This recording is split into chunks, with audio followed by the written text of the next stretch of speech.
The CIB Student Chapter of Western Sydney University organised the Student Sunset Social as an informal gathering to recollect the unique memories of the year 2020 and learn from each other's experiences. The students of the School of Engineering, Design and Built Environment shared their thoughts on the impact of the pandemic on their academic life, finances and social life. A crucial area where we have been impacted is our academic life. Many students faced challenges in collecting data due to issues such as disruption to companies and difficulties in meeting industry personnel. Communicating with supervisors online felt less interactive than face-to-face meetings. International students also had to struggle to focus on their studies while worrying about family overseas. It's excited to speak about academic challenge during COVID, especially like we are here because academic.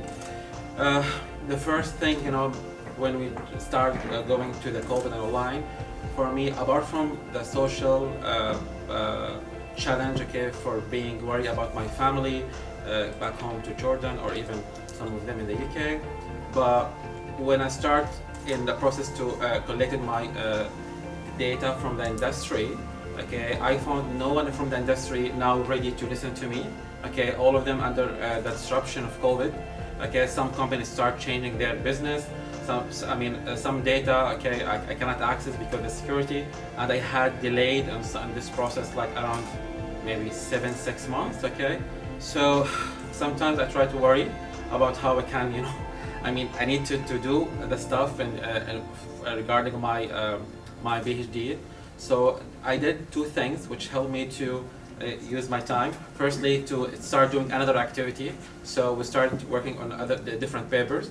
We start developing different data flow diagram, and by chance today we get accepted our paper in one of the high rank journal Q1. And the best part also, we change.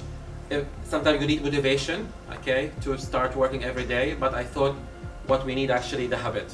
So instead of motivation, you need good habit. That's all. Thank you. Actually, I feel the most difficult part for my PhD student is for the communication with my supervisors. During the COVID-19, I feel like it's not very convenient to have a face-to-face communication with her. Actually, I started my PhD since last July, so it's right during the COVID-19. At that time, we were still at home, so I feel a little bit to start my research. I really want to do site visits or interviews with others, with some industry practitioners, but I can't during that time. It's really hard for me to get the contact with them. And later, so I feel a little bit hard for me to decide my topic. I feel that is the most difficult part, which for me to do the PhD study. Hello everybody, so my name's Daniel Bonatti. I'm doing a Master of Building Surveying, Bachelor of Construction Management and Bachelor of Applied Leadership and Critical Thinking. So I'm starting from before COVID, so in November back in 2019 I was a jet setter. So I was the Vice President of Postgraduate Education of Western Sydney. And then I went to Melbourne for the TICSA conference. I went to Melbourne for the Kappa conference. I went to Ballarat for the NUS conference. So when I landed back in New South Wales, I started a summer scholarship. I was doing artificial intelligence with building defects. I finished that in January, and again I was a jet setter, and I went to Cambodia and, with Engineers Without Borders, and I got back on the 18th of February just when COVID was starting, and so the next thing I did was industry-based design, where I did a number of projects. Then in August I went to upgrade to do a Masters. I got into the Masters after 3 months of doing uploads for my application. In January I've been doing the advanced standing for that. I'm doing Project Research B right now with Dr. Alan Todhunter, and I'm finished. Maybe I might say maybe I'm the one who has been much impacted in terms of my academic life just because I'm the last speaker for the academic life experience. I want to put it in two different segments. In one way, I was quite fortunate to have my COC quite on time, and then my approval also during the time of the COVID. So I was very happy I was going to have my data collection also on time. But my research is such that I'm supposed to collect data from the library, where I need students to be around to have some environmental changes so that I can monitor these changes and then present as my findings.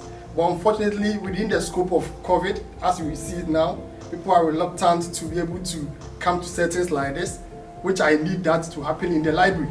So once they are able to come for that kind of physical meetings, physical studies in the library, then hopefully I can continue my research just like I want it. The pandemic affected the finances of students in different ways. The ones fortunate to have a scholarship maintained their income stream while also saving time and money through switching to online shopping. Unfortunately, students who lost their jobs faced a great deal of stress due to the impacts to their income. I'm going to talk about something quite common to all of you, like my shift in terms of my experience of shifting to online shopping, specifically for groceries, because based on my experience, I can share you there are three things that came about. One, the time saving, because I used to spend more than 2 hours per week just to go to the supermarket and come back, because I live 5 minutes away from the supermarket. So in my mind, I had no intention of shifting to an online setup whatsoever, but COVID lockdown, that really helped me to push towards that side.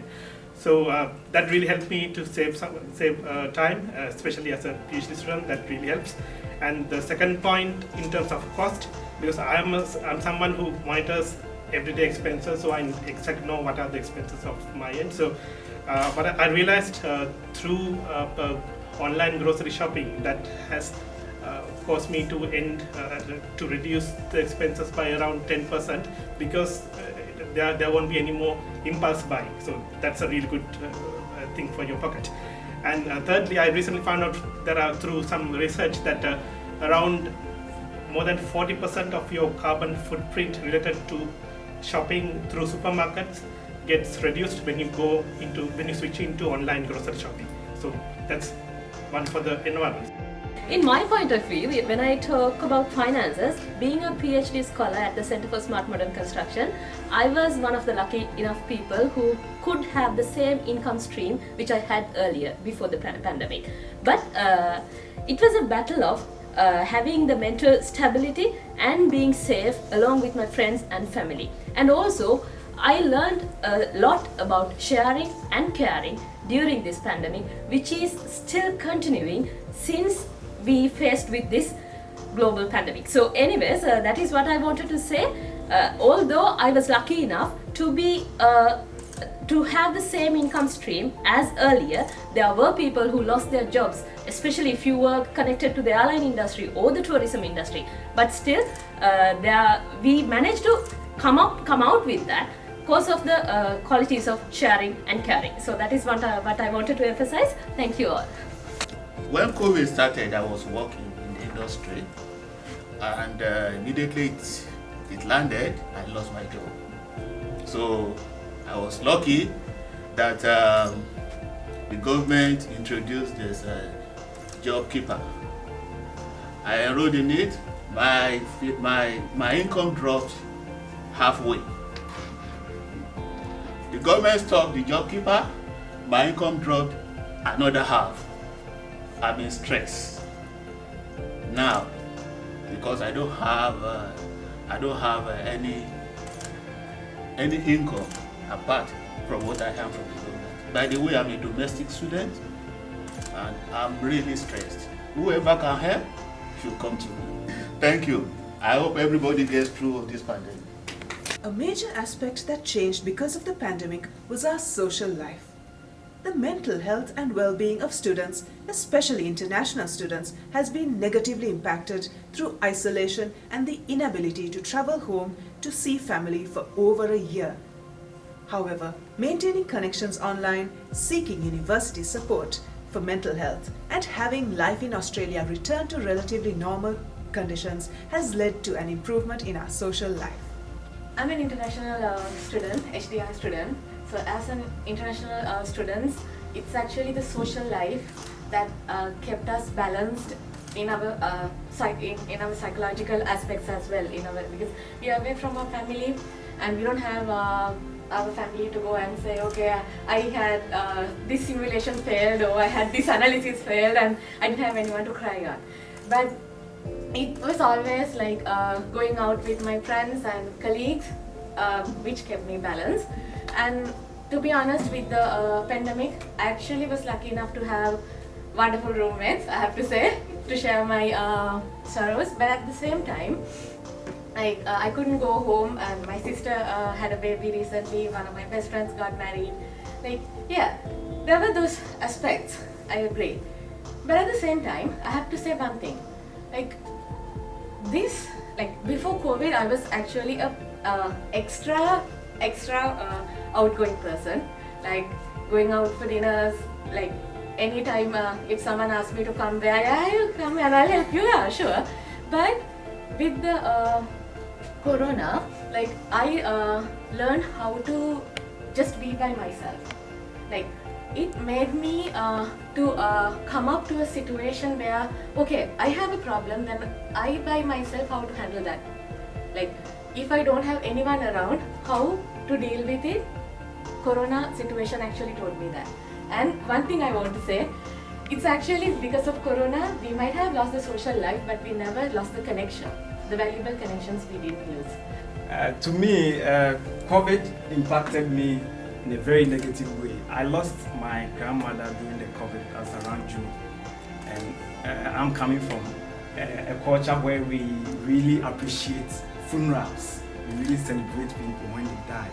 But because of the COVID, I couldn't travel to my home country to join them to celebrate my grandmother. And also here, I think some of you, it took a very long time before I even met some of you. I think almost a year. And when you meet people, you can't even greet them. You have to either do this or maybe smile or something. So that's what I would say. Thank you. I really have a good bag of challenges, I have overcome a lot in different variety of sizes, but COVID surprised me. It gave me a lot of different ones which I didn't expect, but what it made me learn is that you are braver than you think you are, and whatever comes you can overcome. One of the good practices, I must say, with the university support, which I appreciate, is that I now have regular appointments with my mental health counselor who's from the university. Her name is Christina Pastor, and that has helped me really overcome 2020 and get into 2021. So I think there's a lot of negative cultural perception about taking mental health counseling. I just want to make everybody aware that that is something which is essential in the kind of life or lifestyle that we have, where you're going to be challenged and surprised every day. So consider it if you are finding it difficult, right? And the second part is the extreme isolation that we have here as international students, and the noise that social media brings to us. That was a really big challenge for me, because I read news about India all the time, and it makes me, I don't know what to expect, right? So cut the noise. So keep your social media time limited every day. That helps you overcome or get real-time information from your loved ones back in your country, but cut the social media time.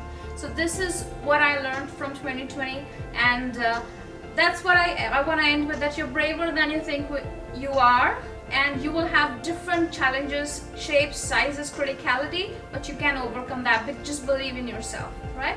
Thank you so much. I love food and I love traveling. But with COVID, I couldn't do both. Meaning, because we used to love to go to Tulgeri to have, Sri Lankan authentic food. We used to go with friends. But then they became hotspots. Then we were wondering whether it's safe to go there. And we usually take public transport. So that was not a tick for us. So then we had to get rid of it. But then what I did as a change was to end up trying new recipes, like trying new food. But then I learned cooking in a different way because of this. And also when it comes to traveling, of course, my brother lives in Melbourne, and I have so many friends around Sydney, and I have friends in Canberra and Newcastle, all around. But then with the COVID situation, I could not meet them. I could not go and visit them. So this made me kind of stressful because I am used to meeting people, hanging out with people. I couldn't come to university to meet my friends. So that was all bringing that negativity into me.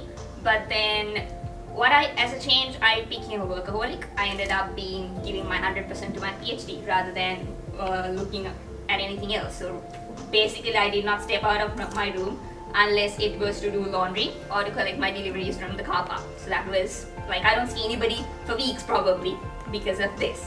But somehow we ended up making video calls, like Zoom calls with friends, family. So this helped a little bit, but somehow we were able to manage and overcome this. I'm glad that Australia is back to normal and we get to spend more time with friends, because it really helps to have our work-life balance and make sure that we work as well as have a proper break whenever needed. So thank you.